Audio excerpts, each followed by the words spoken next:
So, I am in super happy mode right now because I have relearned the lesson as has been sort of a common theme over and over and over and over again for for all of everybody's existence, I guess, that nothing that you are experiencing is exclusive to you. That is so important. Oh my gosh. Because as I've talked about on here a couple times, I sort of freak out about being in a psychosis sometimes, and it's been really useful to use these videos and sort of like get my stream out and figure out where my brain's at, and then sort of adjust the rest of my day according to what I said on my video, basically.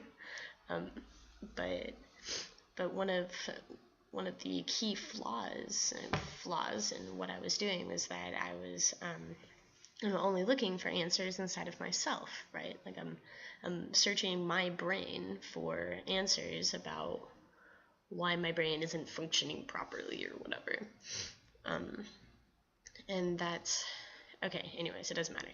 So the point is that my definition of a psychosis is something that can't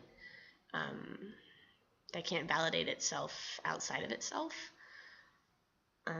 So like being in a train of thought where you can't even say or hear anything from the outside of your brain to confirm what your brain is thinking about, sort of. Does that make sense?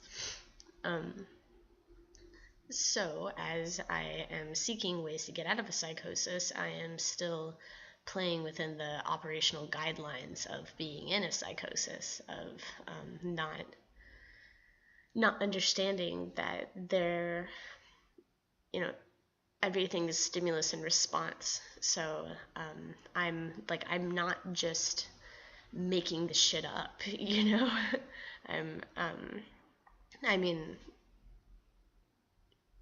there is no such thing as a creative idea, or not a creative idea. There's no such thing as an original idea.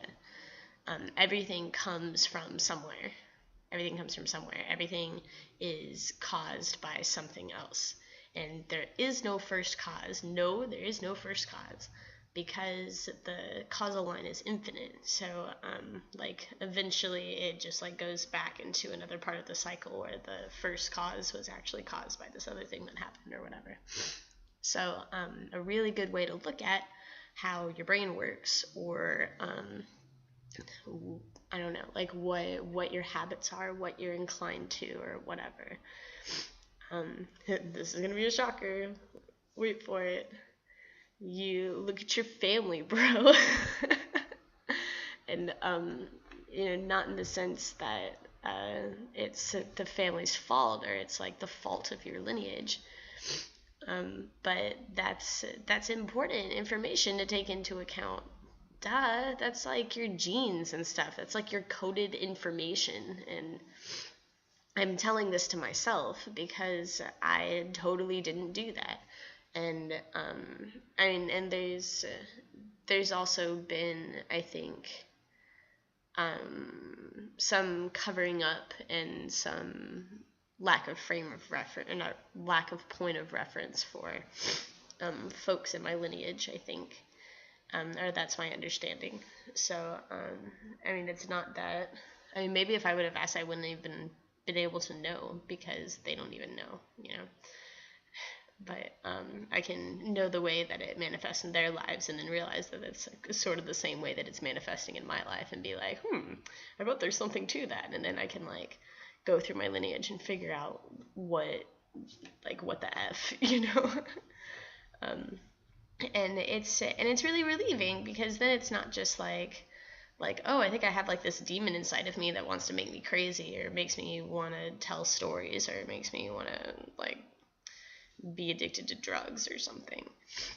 Because it's never that simple, right? Or maybe it's always simpler. I don't I don't exactly know which way it goes. But yeah, it's really, I feel sort of relieved about it, and without even, I mean, I have a lot of digging to do and a lot of questions to ask, and luckily today I am going to go see a lot of them, so that'll be cool, and uh, yeah, I mean, I think there's something much more real to connect on now that I'm really excited about, and yeah, so I'm not crazy, but I am still crazy because it runs in the family, sort of. But yeah, so that's. Thanks for listening.